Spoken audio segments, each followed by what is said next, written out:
গাজায় ফিলিস্তিনি প্রতিরোধ গোষ্ঠীগুলো ইসরায়েলি বাহিনীর ওপর একের পর এক হামলা চালাচ্ছে। দখলদার সেনারা গাজায় স্থলপথে আক্রমণ জোরদার করার পর তাদের হতাহতের সংখ্যা বেড়েছে। ফিলিস্তিনি ইসলামিক জিহাদ পিআইজে এবং Democratic Front for the Liberation of Palestine DFLP এর সামরিক শাখাগুলো ইসরায়েলি সেনাদের বিরুদ্ধে বেশ কয়েকটি অভিযানের ঘোষণা দিয়েছে। 12 মে গাজা শহরের আল সুজাইয়া পাড়ার আল মুনতার স্ট্রিটে ফিলিস্তিনি প্রতিরোধ যোদ্ধারা এক অভাবনীয় কৌশল অবলম্বন করে। ইসরায়েলি বাহিনীর ফেলে যাওয়া একটি পূর্ব স্থাপন করা GBU-39B বোমা দিয়ে তারা একটি ইসরায়েলি সামরিক যান ধ্বংস করে দেয়। মঙ্গলবার ফিলিস্তিনি ইসলামিক জিহাদ পিআইজে আন্দোলনের সামরিক শাখা আল কুদস ব্রিগেড এই চাঞ্চল্যকর তথ্য নিশ্চিত করেছে। একইভাবে Democratic Front for the Liberation of Palestine DFLP এর সামরিক শাখা শহীদ ওমর আল কাসিম ফোর্সের মুখপাত্র আবু খালেদ জানান, উত্তর পশ্চিম গাজার আল আতাত্রা এলাকায় তাদের একটি যুদ্ধ ইউনিট ইসরায়েলি পদাতিক টহলের ওপর সুপরিকল্পিত হামলা চালিয়েছে। আবু খালেদ ব্যাখ্যা করেন, পুরো এলাকাটি বিস্ফোরক ডিভাইস দিয়ে সাজানো ছিল। যোদ্ধারা অগ্রসরমান সৈন্যদের ফাঁদে ফেলে। যখন সৈন্যরা কাছাকাছি আসে তখন তাদের ওপর গুলি চালানো হয় এবং নিচে থাকা বিস্ফোরকগুলোর বিস্ফোরণ ঘটানো হয়। এতে সরাসরি হতাহতের ঘটনা ঘটে। ইসরায়েলি বাহিনী ড্রোন সমর্থিত শক্তি বৃদ্ধিতে বাধ্য হয়। আবু খালেদ আরও জানান, হামাসের কমান্ডার জাকারিয়া রামি আবু ঔদা এই যুদ্ধে নিহত হয়েছেন। তবে তার সহযোদ্ধারা যুদ্ধক্ষেত্র থেকে তার মরদেহ উদ্ধার করে নিজেদের অবস্থানে ফিরিয়ে আনতে সক্ষম হয়েছেন। এই ঘটনাগুলো ফিলিস্তিনি প্রতিরোধ বাহিনীর অদম্য সাহস এবং সুসংগঠিত কৌশলের প্রমাণ দেয়।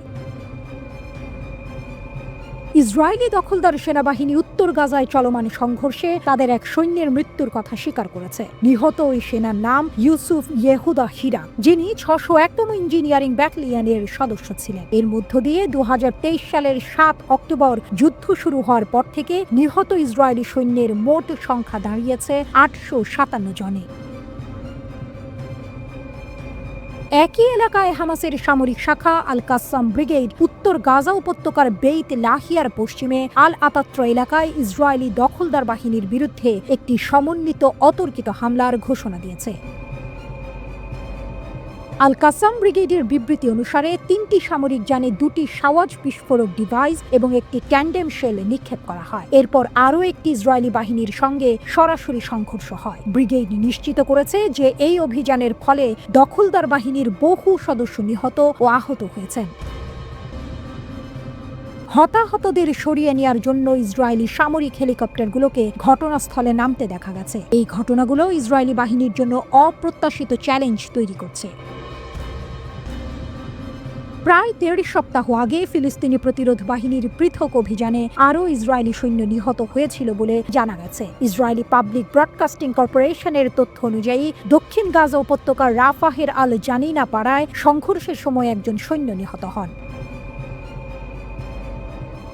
একটি আরপিজি ভবনে আঘাত হানলে ওই সৈন্য গুরুতর আহত হয়েছিলেন। একই ঘটনায় আরও 2 সৈন্য আহত হন। একই এলাকায় 188তম ব্রিগেডের একটি ট্যাঙ্কের নিচে একটি বিস্ফোরক ডিভাইস বিস্ফোরিত হলে গোলানি ব্রিগেডের আরেক সৈন্য নিহত হন, যার ফলে পুরো ক্রু আহত হন। এই ঘটনাগুলো প্রমাণ করে ফিলিস্তিনি প্রতিরোধ বাহিনী কতটা সুকৌশলে ইসরায়েলি সেনাদের উপর হামলা চালাচ্ছে।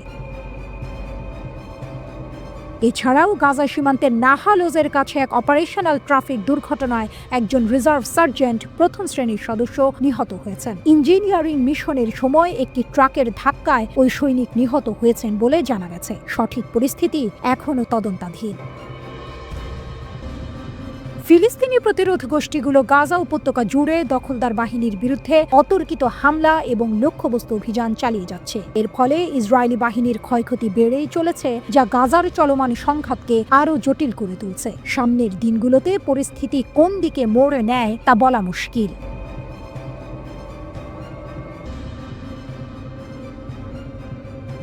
শত্রুর ঘুম কেড়ে নিচ্ছে ইরানের আকাশ প্রতিরক্ষা ব্যবস্থা। যুদ্ধ হলে ক্ষতি হবে ধারণার থেকেও বহুগুণ বেশি। ইরানের শত্রুদের জন্য সময়টা ভালো যাচ্ছে না, কারণ ইরান জেগে উঠেছে, আর জেগে ওঠা মানেই শত্রুর কপালে দুঃস্বপ্নের কালো মেঘ। ইসরায়েল হোক কিংবা যুক্তরাষ্ট্র, যারা ইরানকে থামিয়ে দিতে চায় তাদের উদ্দেশ্যেই তীব্র হুঁশিয়ারি দিয়েছেন ইরানের সেনাবাহিনীর সর্বোচ্চ কর্মকর্তা মেজর জেনারেল মোহাম্মদ বাঘেরি। তার কণ্ঠে ছিল না শুধু হুঁশিয়ারি, ছিল আগুনের ঝলক। তিনি সাফ জানিয়ে দিয়েছেন, যদি কেউ ইরানের দিকে চোখ তুলে তাকায় তবে ফল হবে প্রত্যাশার চেয়েও বহু গুণ বেশি ভয়াবহ। আর এই ভয়াবহ ফল নিশ্চিত করতে ইরান প্রস্তুত করেছে এমন এক ঢাল যা আকাশেই গুঁড়িয়ে দিতে পারবে শত্রুর সমস্ত আগ্রাসন। নাম তার আকাশ প্রতিরক্ষা ব্যবস্থা। এই প্রতিরক্ষা এখন আগের মতো নয়, এটি এখন ইরানের অন্যতম প্রধান হাতিয়ার। মেজর জেনারেল বাঘেরির ভাষায়, গত বছরের তুলনায় 5 গুণ বাড়ানো হয়েছে নজরদারির রাডার এবং শনাক্তকরণ প্রযুক্তি। উন্নত করা হয়েছে মিসাইল প্রতিরক্ষা ব্যবস্থাও। 2 থেকে 3 গুণ বেশি কার্যকর এখন এই প্রযুক্তি। তাসনিম নিউজ এজেন্সির মতে 19 মে ইরানের এই ঘোষণা নতুন করে কাঁপন তুলেছে পশ্চিমা শিবিরে। কারণ ইরান শুধু মুখে বলছে না, কাজেও দেখাচ্ছে। ইরানের বাজেট বরাদ্দ বেড়েছে কয়েক গুণ। আকাশ সীমা রাখা হচ্ছে 24 ঘন্টা নজরদারিতে। কোনো বহিরাগত যদি সামান্যতম ঢুকেও পড়ে, তার পরিণতি হবে ভয়াবহ। আর এই ভয়াবহতা নিশ্চিত করতে ইরান তৈরি করেছে এক বিস্ময়, বাভার 373। নিজেদের বিজ্ঞানীদের সহায়তায় তৈরি এই এয়ার ডিফেন্স সিস্টেম ইরানের গর্ব। খাতাম আল আম্বিয়া যৌথ বিমান প্রতিরক্ষা ঘাঁটির commander brigadier general Ali Reza Sabahi ফারহের ভাষায়, এই প্রতিরক্ষা প্রযুক্তি বিশ্বের যে কোনো আধুনিক সিস্টেমকেও হার মানাবে। এটি একই সাথে 7টি লক্ষ্যবস্তু শনাক্ত করে ধ্বংস করতে পারে। যুদ্ধক্ষেত্রে একসাথে একাধিক হামলা মোকাবিলা করার ক্ষেত্রে এটি ইরানকে দিয়েছে এক অপ্রতিরোধ্য শক্তি। এদিকে কৌশলগতভাবে রাশিয়ার সাথে হাত মিলিয়েছে তেহরান। শুধু হাত নয়, অস্ত্রের সরবরাহও শুরু হয়েছে। রাশিয়ার তৈরি সু-35 যুদ্ধ বিমান এখন যুক্ত হয়েছে ইরানের বহরে। এই যুদ্ধ বিমান যেন এক অশনি সংকেত। 2400 কিলোমিটার গতিতে উড়ে যেতে পারে, এমনকি 3600 কিলোমিটার দূর থেকেও নির্ভুলভাবে লক্ষ্যবস্তু ধ্বংস করতে পারে। এই খবরেই অস্থির ইসরায়েলের প্রধানমন্ত্রী বেনিয়ামিন নেতানিয়াহু। কারণ তিনি জানেন, একবার যদি ইরান রণক্ষেত্রে নামে তবে 1 মিনিটেই তাদের সামরিক ঘাঁটিগুলো ধুলায় মিশে যাবে। পশ্চিমারা যখন আকাশে আধিপত্যের স্বপ্ন দেখে, তখন ইরান বলে, আমাদের আকাশে ভিনদেশি ডানার ঠাঁই নেই। যুদ্ধ যদি এসেও পড়ে, ইরান প্রস্তুত। শুধু প্রতিরক্ষা নয়, এখন আক্রমণেও সমান পারদর্শী। এই প্রস্তুতি নিছক কোনো চিৎকার নয়, বরং এক নীরব বজ্রপাত। এখন প্রশ্ন নয়, সময়ের অপেক্ষা। কে আগে ছুঁয়ে দেবে ঘূর্ণিঝড়ের ঘূর্ণিপাক? কারণ তেহরানের আকাশ এখন শুধু শান্ত নয়, তা হয়ে উঠেছে শত্রুদের জন্য এক নিষিদ্ধ অঞ্চল। সতর্ক বার্তা নয়, এটি এক চূড়ান্ত ঘোষণা। ইরান প্রস্তুত। শত্রু যদি এগোয়, সে পূর্বে আগুনে।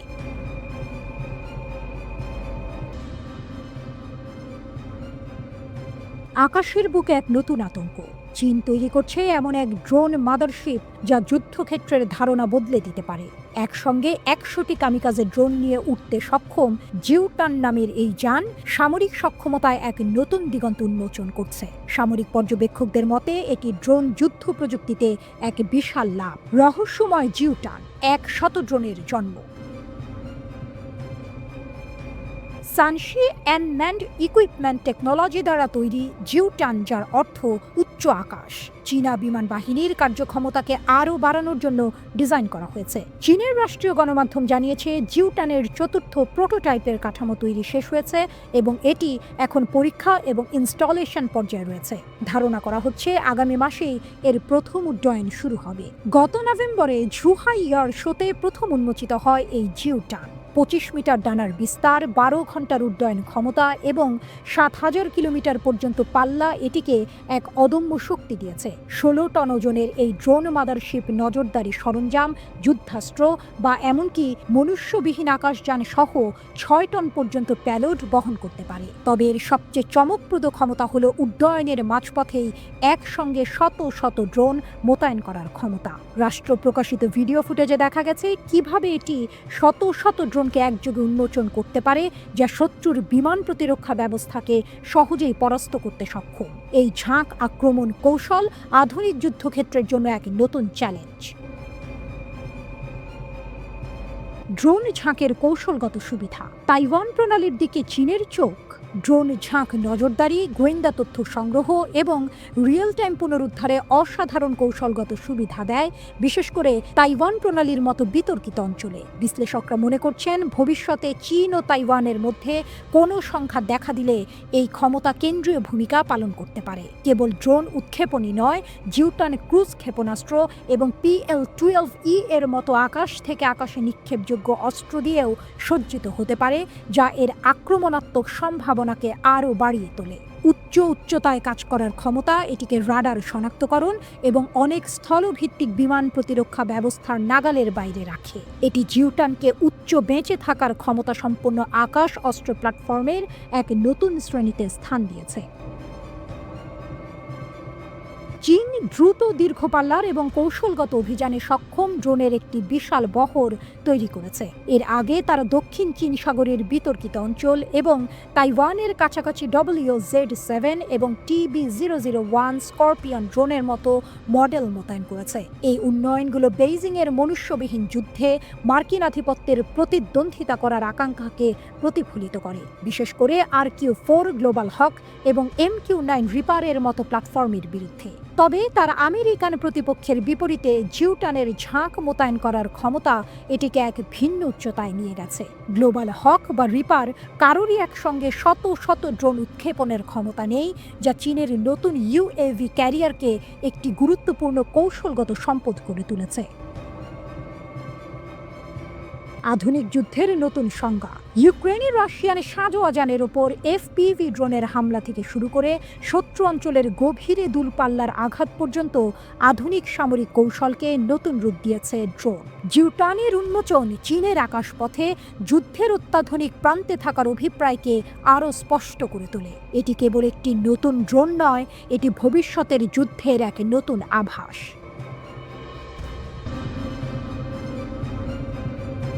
হাইফা বন্দরে ঝড় তুলল ইয়েমেন। নতুন অবরোধে কাঁপছে ইসরায়েল। ইসরায়েলের বিরুদ্ধে এবার এক ধাক্কায় আরেক প্রান্ত থেকে আগুন ছুঁড়েছে ইয়েমেন। যে হাইফা বন্দরের বুক চিরে প্রবাহিত হতো ইসরায়েলের সামুদ্রিক প্রাণ, আজ সেখানে অবরোধের ঘোষণা দিয়েছে ইয়েমেনি সশস্ত্র বাহিনী। গাজায় চলমান আগ্রাসনের প্রতিবাদে তারা এক কথায় হুঁশিয়ারি দিয়েছে, এখন থেকে হাইফা আর নিরাপদ নয়। বোমার মতো করে এই ঘোষণা দেন ইয়েমেনি সশস্ত্র বাহিনীর মুখপাত্র ব্রিগেডিয়ার জেনারেল ইয়াহিয়া সারি। তিনি ঘোষণা দেন, হাইফা বন্দরে নোঙর করা কিংবা সেদিকে রওনা হওয়া যে কোনো সামুদ্রিক জাহাজ এখন থেকে হুমকির মুখে, কারণ এই বন্দর এখন ইয়েমেনি প্রতিরোধের নতুন টার্গেট। ইলাতের পর এবার হাইফা। এই ঘোষণার পেছনে রয়েছে সাম্প্রতিক ইতিহাস। এর আগে ইসরায়েলের ইলাত বন্দরকে লক্ষ্য করে সফল অবরোধ কার্যকর করেছিল ইয়েমেন, যার ফলে কার্যত সেখানকার বন্দর কার্যক্রম থমকে গিয়েছিল। এবার সেই পথ ধরে আরও বড় কৌশল হাইফার মতো স্ট্র্যাটেজিক বন্দর অবরোধের আওতায় এনে ইসরায়েলের ঘুম কেড়ে নিয়েছে সানা। ব্রিগেডিয়ার সারির কণ্ঠে ছিল দৃঢ়তা, ছিল প্রতিজ্ঞার আগুন। তিনি স্পষ্ট জানিয়ে দেন, যতক্ষণ না গাজার ওপর আগ্রাসন বন্ধ হচ্ছে, যতক্ষণ না অবরোধ তুলে নেওয়া হচ্ছে, ততক্ষণ কোনোভাবেই ইয়েমেন তাদের সামরিক পদক্ষেপ থামাবে না। আমরা ফিলিস্তিনিদের পাশে আছি আর এই অবস্থান থেকে এক চুলও সরব না, বললেন সারি। সেই সাথে এটাও স্পষ্ট করে দেন যে ইয়েমেনের পক্ষ থেকে আরও বড় পদক্ষেপ আসছে। গাজার জন্য হাত গুটিয়ে বসে থাকবে না সানা। শুধু সমুদ্রপথে নয়, আকাশপথেও ইয়েমেনি প্রতিরোধ তাণ্ডব চালাচ্ছে। 4 মে বেনগুরিয়ন বিমানবন্দরকে লক্ষ্য করে হুমকি দিয়েছিল ইয়েমেন। এরপর একাধিকবার বিমান হামলায় কেঁপে উঠেছে তেলাবিবের প্রাণকেন্দ্র। বোমা পড়েছে, আশ্রয়কেন্দ্রে ছুটেছে ইসরায়েলিরা। এই হামলাগুলো ছিল সরাসরি প্রতিক্রিয়া, গাজায় অনাহার, আগ্রাসন, বিমান হামলা আর নিষ্ঠুর অবরোধের জবাব। ইয়েমেন বারবার বলে এসেছে এই প্রতিরোধ কেবল ফিলিস্তিনিদের জন্য, দখলদারদের বিরুদ্ধে। এই অবরোধ শুধু বন্দরে সীমাবদ্ধ নয়। ইয়েমেনি নেতৃত্ব বারবার আন্তর্জাতিক বিমান সংস্থাগুলিকে সতর্ক করেছে, ইসরায়েলি আকাশসীমা এড়িয়ে চলুন, না হলে চরম মূল্য দিতে হবে। কিছু বিমান সংস্থা ইতোমধ্যেই রুট পরিবর্তন করেছে, কিছু আবার তাদের কার্যক্রম স্থগিত করেছে। এ যেন ইয়েমেনের এক অদৃশ্য ক্ষমতা, যেটি পুরো অঞ্চলের ভারসাম্য নড়িয়ে দিয়েছে। একদিকে অর্থনৈতিক অবরোধ, অন্যদিকে মানবিক সংকট। সবকিছুর মাঝেও ইয়েমেন আজ পরিণত হয়েছে এক কৌশলগত খেলোয়াড়ে। প্রযুক্তি নেই, কিন্তু ইচ্ছা শক্তি আছে। বিশ্ব শক্তিগুলোর চোখে চোখ রেখে বলার সাহস আছে, আমরা গাজা ভুলে যাইনি, আমরা হাইফাকে ভুলতে দেব না। যেখানে অন্যরা মুখ ফিরিয়ে নেয়, সেখানে ইয়েমেন বলেছে এবার থামবে না প্রতিরোধের ঢেউ। আর এই ঢেউ যেন এক এক করে ভাসিয়ে নিয়ে যাচ্ছে ইসরায়েলের প্রতিরক্ষা ভরসা। গাজা যখন জ্বলছে, তখন ইয়েমেন যেন তার জন্য এক সমুদ্রের বজ্র, যে বজ্রের শব্দ এবার হাইফা বন্দরের প্রতিটি ইঞ্চিতে প্রতিধ্বনিত হচ্ছে। আজ ইয়েমেন শুধু একটি দেশ নয়, এ যেন প্রতিরোধের আরেক নাম, আগুন হয়ে ওঠা এক আদর্শ।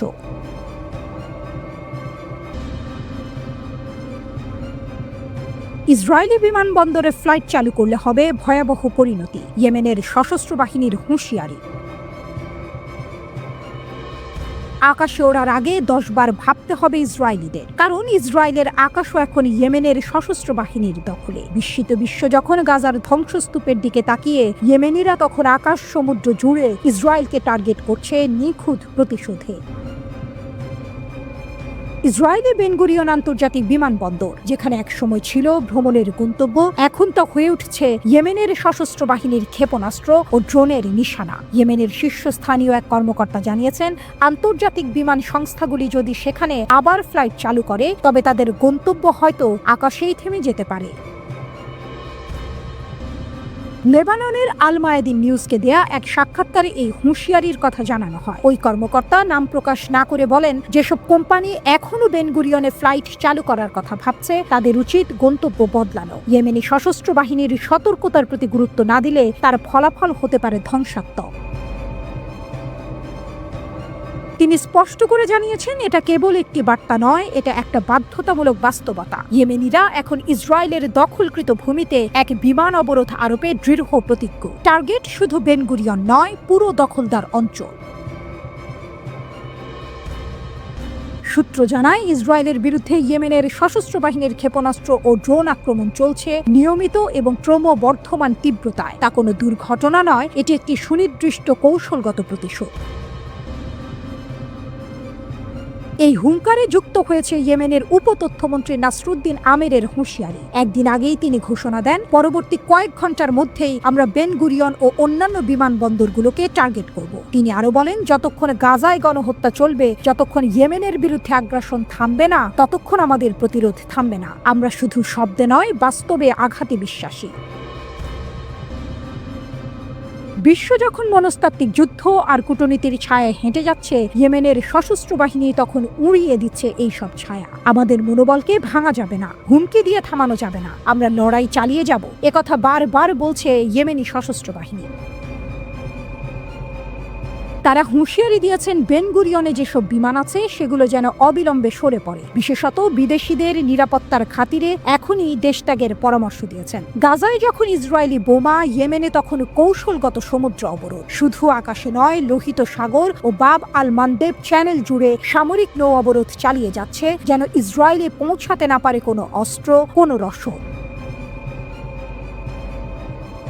এই প্রতিরোধ শুধু এক যুদ্ধ নয়, একটি জাতির কণ্ঠস্বর, একটি দেশের সাহস এবং এক বিশাল বৈশ্বিক বার্তা। অবহেলিত ইয়েমেন আজ ইতিহাসের মুখোমুখি দাঁড়িয়ে বলছে, গাজা একা নয়, ফিলিস্তিনের জন্য লড়বে ইয়েমেন, প্রতিটি রক্তবিন্দুর জবাব দেব আমরা। আকাশে আমাদের চোখ, সমুদ্রে আমাদের ছায়া এবং হৃদয়ে আগুন।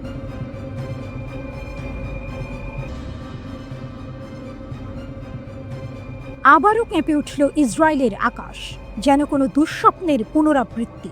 ইয়েমেনের হুথি বিদ্রোহীরা তাদের ভয়ঙ্কর হাইপারসনিক ক্ষেপণাস্ত্র দিয়ে ইসরায়েলের আকাশ প্রতিরক্ষা ব্যবস্থাকে চ্যালেঞ্জ জানালো। তেল আবিবের প্রধান বিমানবন্দর বেন গুরিয়ন, যা কিনা ইসরায়েলের প্রবেশদ্বার, গত কয়েকদিনের মধ্যে দ্বিতীয়বারের মতো সেই ক্ষেপণাস্ত্রের ভয়ে স্তব্ধ হয়ে গেল। আকাশ থেকে আসা এক অচেনা ধাতব ঝড়, যা রাডারের চোখ ফাঁকি দিয়ে ভয়ঙ্কর গতিতে ধেয়ে যায় ইসরায়েলি শহরের দিকে। ইসরায়েলের লাখো মানুষ সেই আতঙ্ক নিয়েই ছুটে গিয়েছিল বাংকারের দিকে। হাইপারসনিক ক্ষেপণাস্ত্রের হামলায় বেন গুরিয়ন বিমানবন্দর সাময়িকভাবে বন্ধ করে দেওয়া হয়। বাতিল করা হয় একের পর এক ফ্লাইট। বিমানবন্দরের ভেতরে মানুষের দৌড়াদৌড়িতে বেশ কয়েকজন আহতও হন। এই দৃশ্য বুঝিয়ে দেয় কতটা অসহায় হয়ে পড়েছে ইসরায়েল, যাদের আকাশ প্রতিরক্ষা একসময় অপরাজেয় বলে মনে করা হতো। সম্প্রতি যুক্তরাষ্ট্র ইয়েমেনের হুথি বিদ্রোহীদের সাথে একটি যুদ্ধবিরতি চুক্তি করেছে। আপাত দৃষ্টিতে মনে হতে পারে এতে হয়তো কিছুটা শান্তি ফিরে আসবে, কিন্তু আসল টুইস্টটা এখানে। এই চুক্তিতে যুক্তরাষ্ট্র নিজেদের সরিয়ে নিয়েছে, একা ফেলে রেখে গেছে তাদের দীর্ঘদিনের মিত্র ইসরায়েলকে, আর সেই সুযোগটাই নিয়েছে হুথিরা। চুক্তি হওয়ার পর থেকে তারা ইসরায়েলের ওপর হামলা আরও জোরদার করেছে। তাদের ভয়ঙ্কর সব আক্রমণে এখন দিশেহারা নেতানিয়াহুর সরকার। হুথিরা, যাদের একসময় হয়তো দুর্বল প্রতিপক্ষ হিসেবে গণ্য করা হতো, আজ তারা ইসরায়েলের জন্য মূর্তিমান আতঙ্ক। তাদের সামরিক শক্তি ক্রমশ বাড়ছে, আর তার প্রমাণ মিলছে তাদের একের পর এক সফল হামলায়। মঙ্গলবার তারা নিজেরাই নিশ্চিত করেছে যে তাদের ক্ষেপণাস্ত্র ইসরায়েলের আকাশ প্রতিরক্ষা ভেদ করে বেন গুরিয়ন বিমানবন্দরে আঘাত হেনেছে। শুধু তাই নয়, ক্ষেপণাস্ত্রের ভয়ে জেরুজালেম এবং তেল আবিবের মতো গুরুত্বপূর্ণ শহরগুলোতেও সতর্কতামূলক সাইরেন বেজে ওঠে।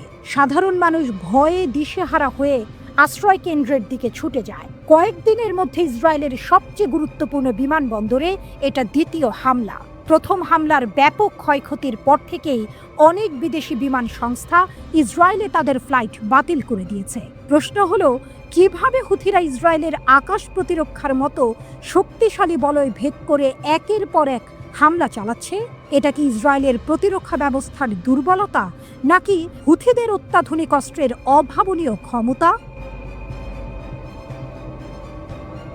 লোহিত সাগরে গত 1.5 মাসেরও বেশি সময় ধরে মোতায়েন ছিল যুক্তরাষ্ট্রের শক্তিশালী নৌবহর, যুদ্ধ জাহাজ এবং যুদ্ধ বিমান। তাদের কাজ ছিল হুথিদের দমন করা, কিন্তু ফল হয়েছে উল্টো। এই সময়ে হুথিদের হামলায় বেশ কয়েকটি ড্রোন ধ্বংস হয়েছে, এমনকি মার্কিন যুদ্ধ জাহাজগুলো মারাত্মক ক্ষতির শিকার হয়েছে। শেষ পর্যন্ত প্রায় $1 বিলিয়ন বেশি ক্ষতির পর মার্কিন প্রেসিডেন্ট ডোনাল্ড ট্রাম্প ইয়েমেনের এই গোষ্ঠীর ওপর হামলা বন্ধের ঘোষণা দেন। কিন্তু এই সিদ্ধান্ত ইসরায়েলকে আরও বিপজ্জনক পরিস্থিতিতে ফেলে দেয়। হুথিরা স্পষ্ট ভাষায় জানিয়েছে, লোহিত সাগরে তারা অন্য কোনো জাহাজে হামলা না করলেও ইসরায়েলের কোনো জলযান তাদের হাত থেকে রেহাই পাবে না। শুধু তাই নয়, তারা ইসরায়েল জুড়ে তাদের হামলা আরও বাড়ানোর হুমকি দিয়েছে। লোহিত সাগরে মোতায়েন করা মার্কিন ক্ষেপণাস্ত্র প্রতিরক্ষা ব্যবস্থা হয়তো আগে কিছু হামলা ঠেকাতে পারত, কিন্তু এখন সেই সুরক্ষা বলয় আর নেই। নেতানিয়াহুর দেশ সরাসরি হুথিদের ক্ষেপণাস্ত্রের নিশানায় পরিণত হয়েছে।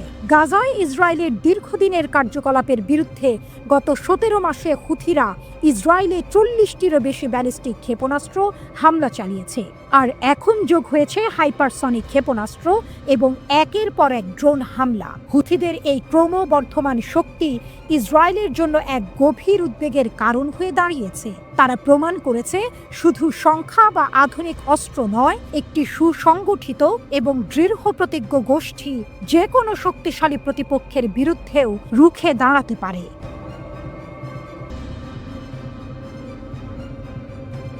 ইসরায়েলের সবচেয়ে বড় বিমানবন্দরে আবারও বোমা হামলা করেছে ইয়েমেনি সশস্ত্র বাহিনী।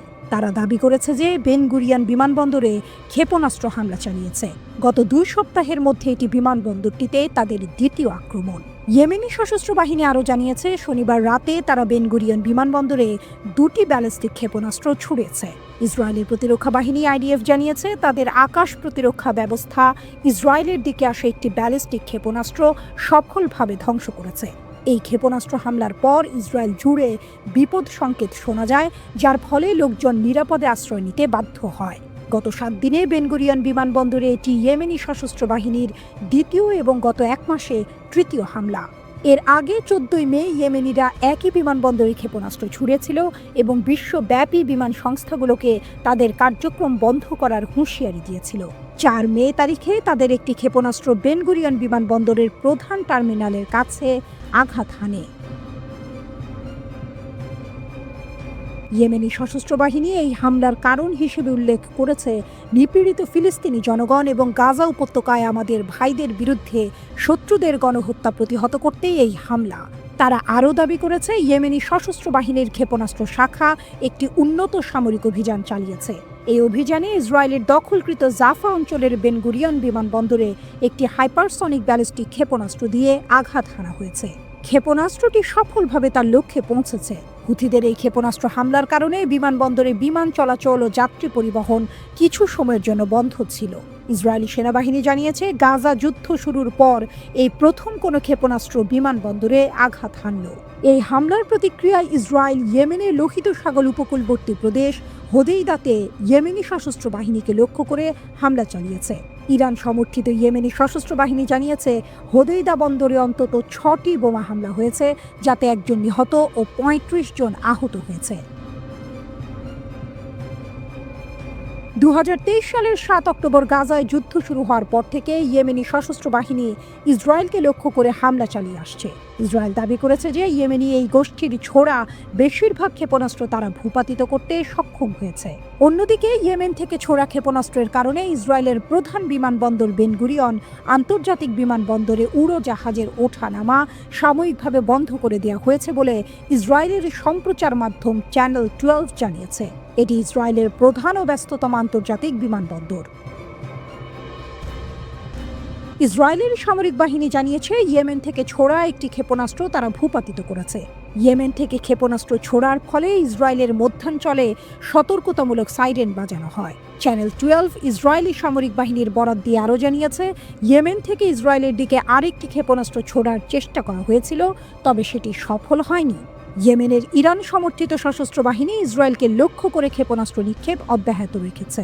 তারা লোহিত সাগরে ইসরায়েল সংশ্লিষ্ট ও পশ্চিমা পণ্যবাহী জাহাজেও হামলা চালিয়ে আসছিল। এর জবাবে যুক্তরাষ্ট্র ও তার মিত্ররা ইয়েমেনে হামলা চালায়। তবে সম্প্রতি লোহিত সাগরে জাহাজের ওপর হামলা বন্ধে ইয়েমেনি সশস্ত্র বাহিনী যুক্তরাষ্ট্রের সঙ্গে একটি যুদ্ধবিরতিতে সম্মত হয়েছে।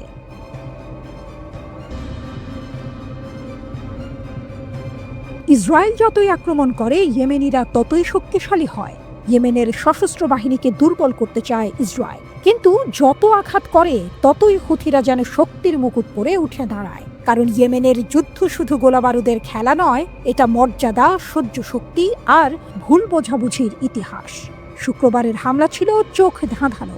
হোদেইদা আর সালিফ বন্দর লক্ষ্য করে ইসরায়েলি শক্তিশালী যুদ্ধবিমান।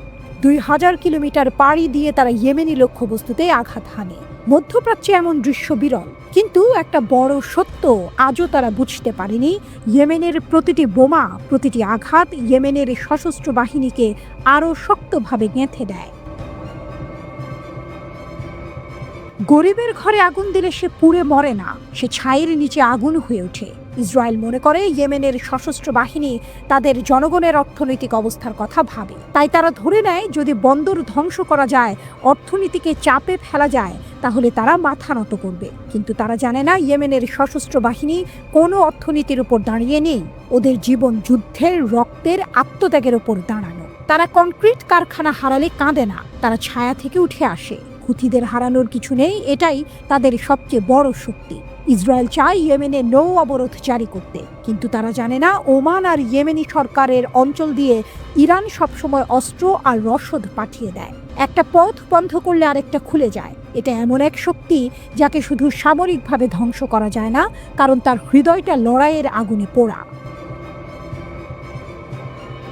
এখানে একটা পশ্চিমা ভুল কাজ করে। তারা ভাবে, যদি খাদ্য, ঔষধ, অর্থ আটকে দেওয়া যায়, তাহলে ইয়েমেনের সশস্ত্র বাহিনী জনগণের চাপে মাথা নিচু করবে। কিন্তু তারা জানে না, ইয়েমেন আজ এমন একটা ধ্বংসস্তূপে দাঁড়িয়ে, যেখানে জনসংখ্যার 1/4 24 লাখ মানুষ অপুষ্টিতে ভুগছে। সেখানে 1 লাখ শিশু শারীরিকভাবে বিপন্ন। যখন জীবন এমনিতেই ধ্বংসপ্রাপ্ত, তখন আকাশ থেকে বোমা পড়লেও তাতে কিছু আসে যায় না। গাজা আর ইয়েমেন ভিন্ন, সামাজিক কাঠামো আলাদা।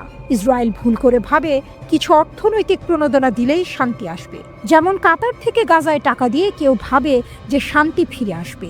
সৌদি আরব আর আমিরাতও একসময় ভেবেছিল, যুদ্ধ দিয়ে ইয়েমেনের সশস্ত্র বাহিনীকে হারানো যাবে। কিন্তু 1 দশক পর তারা বুঝেছে, সামরিক শক্তি যত বড়ই হোক, ধ্বংসস্তূপের ওপর দাঁড়ানো সমাজে তার কোনো অর্থ নেই। তাই তারা আজ শান্তির জন্য ইরানের দিকে চেয়ে আছে। ইসরায়েলি বিশেষজ্ঞরা বলছেন ইসরায়েলের সামনে আছে মাত্র দুটি রাস্তা। প্রথমটা হামাসের সঙ্গে যুদ্ধবিরতি, এতে গাজায় শান্তি ফিরবে, জিম্মিরা ঘরে ফিরবে এবং ইয়েমেনেও কিছুটা প্রশমন হবে। দ্বিতীয়টা ইয়েমেন নয়, সরাসরি ইরানকে লক্ষ্য করা, কারণ ইয়েমেনের সশস্ত্র বাহিনীর মাথা টিপে ধরা সম্ভব নয় যতক্ষণ তারা ইরান থেকে রসদ পায়। কিন্তু ইরানকে আঘাত করার মানে এক বৈশ্বিক অগ্নিকুণ্ডে আগুন দেয়া। তাই ইসরায়েল যতবার ইয়েমেন আঘাত করে ততবার এক প্রতিরোধের প্রতীকে পরিণত হয়। আর তাদের নেতা আব্দুল মালিক আল হুথি হয়ে ওঠেন ইয়েমেনের দরিদ্র মানুষদের চোখে বেঁচে থাকার একমাত্র আশ্রয়।